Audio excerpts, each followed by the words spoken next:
Welcome back to the lecture series of specific relief act.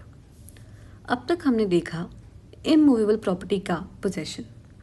अब सवाल उठता है, अगर चीज़ घर या ज़मीन नहीं हो बल्कि सामान हो तो वैसे सिचुएशंस में कैसे डील किया जाएगा। मूवेबल और immovable property are two different kinds of property. Immovable property की बात हम ऑलरेडी कर चुके हैं under section number 5 and 6। Now coming to movable property. क्या होंगे मूवेबल प्रॉपर्टी के एग्जाम्पल्स? कार हो सकता है, ज्वेलरी हो सकती है, कोई डॉक्यूमेंट्स हो सकते हैं, मशीनरी हो सकता है, गुड्स हो सकता है। These are some of the examples की मूवेबल प्रॉपर्टी में क्या क्या आएगा। Now what does section 7 says कि अगर कोई मूवेबल प्रॉपर्टी से डिस्पोजेस हो जाए तो क्या होगा। A person entitled to the possession of specific movable property. Specific word use किया गया है, यानी कि जो आपकी प्रॉपर्टी है it should be identifiable and the person may recover it in the manner as provided by the CPC. अब क्या की पॉइंट है यहाँ पर? पर्सन एंटाइटल्ड टू पोजेशन, यानी कि जिस इंसान को पोजेशन मिलना चाहिए, जो इंसान का राइट है। कौन होगा? या तो ओनर ऑफ गुड्स होगा, ओनर ऑफ गुड्स हो सकता है, बेलर हो सकता है, a buyer who has already paid for the goods वो हो सकता है, या फिर कोई लॉफुल क्लेमेंट भी। यहाँ भी फोकस ओनरशिप पे नहीं है बल्कि एंटाइटलमेंट पे है। स्पेसिफिक मूवेबल प्रॉपर्टी यानी कि the property should be identifiable. For example, अब मैं कह दूँ 10 किलो आटा, तो वो आइडेंटिफाइबल नहीं है कौन सा आटा। सो अगर मैं ऐसे बोलूँ वो वाली गोल्ड रिंग जिसपे वो वाले इनिशियल्स हैं, नाउ दिस इज आइडेंटिफाइबल। मैं एक स्पेसिफिक प्रॉपर्टी की बात कर रही हूँ। या फिर अगर मैं किसी गाड़ी की बात करूँ उसका नंबर प्लेट देकर, तो इट इज स्पेसिफिक। मैं उसी एक पर्टिकुलर प्रॉपर्टी की बात कर रही हूँ। May recover it in the manner in accordance with the CPC. Again he will file a regular civil suit, evidences required होंगे, ट्रायल होगा, कोर्ट का ऑर्डर आपको नीडेड होगा। So this is the manner in which the recovery of movable property can take place. क्या बात करता है section number 7? It talks about the return of the thing itself.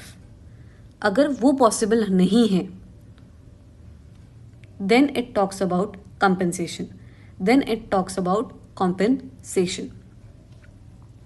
Explanation 1 क्या कह रहा है? A trustee may sue under this section for the possession of movable property to the beneficial interest in which the person for whom he is trustee is entitled.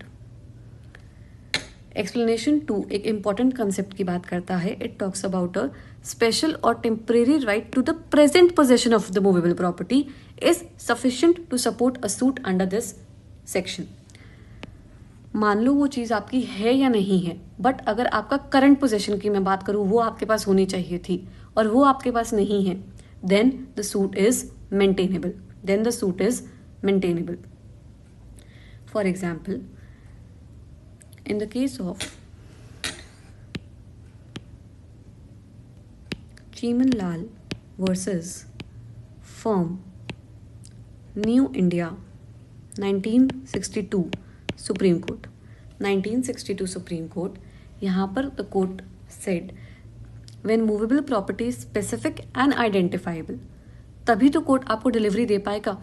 Court आपको तभी delivery दे पाएगा जब आपकी जो मूवेबल प्रॉपर्टी है वो specific भी है और आइडेंटिफाइबल भी है। अगर जो चीज़ जिसकी हम बात कर रहे हैं वो पहचान में आ सकती है तो कोर्ट उसी चीज़ को वापस करवा सकती है।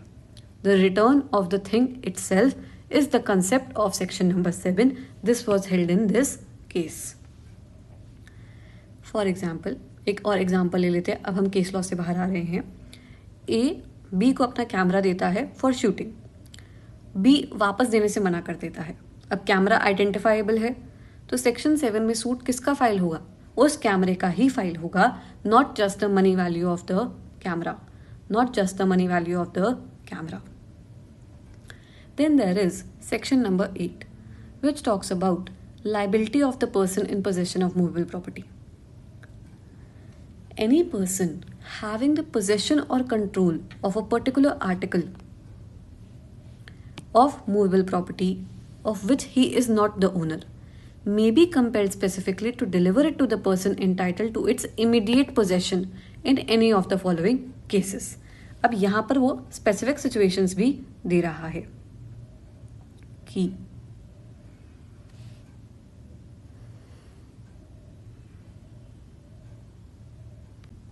अब फॉर एग्जाम्पल कभी कभी क्या होता है, सामान किसी ऐसे इंसान के पास होता है जो ओनर तो नहीं है पर कंट्रोल उसके पास है, यानी कि हम बात कर रहे हैं पोजेशन या कंट्रोल ऑफ गुड्स की, कि वो किसके पास है. पोजेशन होना और कंट्रोल होना भी दोनों डिफरेंट बातें हैं. पोजेशन होना और गुड्स पे कंट्रोल होना वो दोनों अलग बातें हैं. पोजेशन से जब हम बात करते हैं तो we are talking about the physical holding of the product, we are talking about the physical किसके पास है प्रोडक्ट.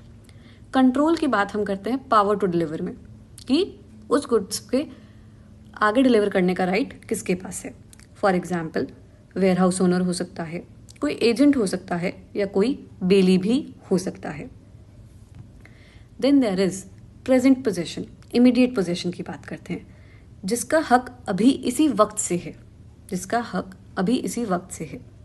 सेक्शन 8 कब अप्लाई होता है, जब मैं अब सिचुएशंस पे आ रही हूँ. कब सेक्शन 8 अप्लाई होता है, जब डिफेंडेंट के पास गुड्स का कंट्रोल हो, प्लेंटिफ एंटाइटल्ड हो टू इमीडिएट पोजेशन, और जो डिलीवरी है वो पॉसिबल हो.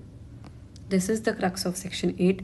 कब अप्लाई करता है, when the defendant has control over the goods. Secondly, the plaintiff is entitled to its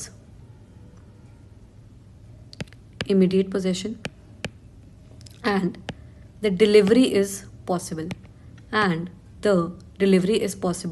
In these situations, section 8 applies. Section 8 applies. एक केस लॉ से समझ लेते हैं. In the case law of Hafiz Muhammad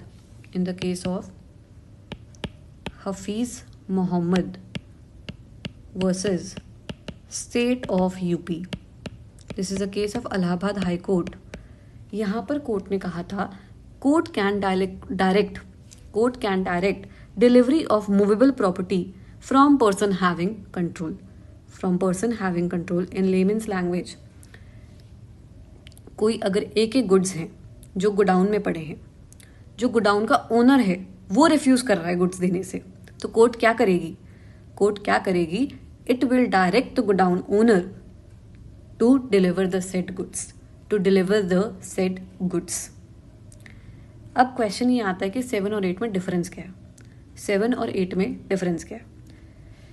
section 7 में जो suit file होता है वो ओनर फाइल करता है.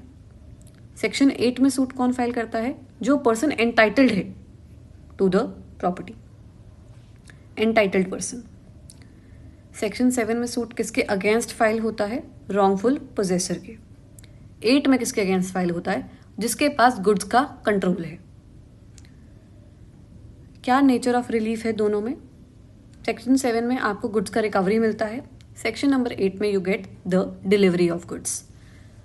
So there is a difference between section number 7 and 8. What is the said difference? Section number 7 and 8. यहाँ पर who files suit under section number 7, यहाँ पर owner फाइल करता है, यहाँ पर entitled person फाइल करता है. Against whom, किसके against suit फाइल होता है, रॉन्गफुल पोजेसर के अगेंस्ट.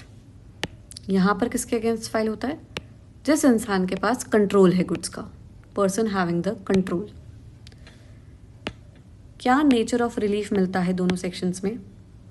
यहाँ पर तो मिलती है रिकवरी ऑफ गुड्स, कि आपके गुड्स आपके पास रिकवर हो गए. यहाँ पर मिलता है डिलीवरी ऑफ गुड्स, यहाँ पर मिलता है delivery of goods. So again specific relief act का बहुत मैसेज स्ट्रॉन्ग भी है और क्लियर भी है। चाहे आपके प्रॉपर्टी है, इमूवेबल है या मूवेबल है, ज़मीन है या कोई सामान ही है, कानून का रास्ता छोड़कर ज़बरदस्ती रास्ता अलाउड नहीं है। ज़बरदस्ती का जो रास्ता है, जो इन्फ्लुएंस का रास्ता है, वो अलाउड नहीं है। You have to follow the due process of law. So with this we are over with the very first relief, recovery of possession of property, जहाँ पर हमने इमूवेबल और मूवेबल दोनों की बात कर ली है। From the next lecture we are going to start with specific performance of the contract, that is the next relief.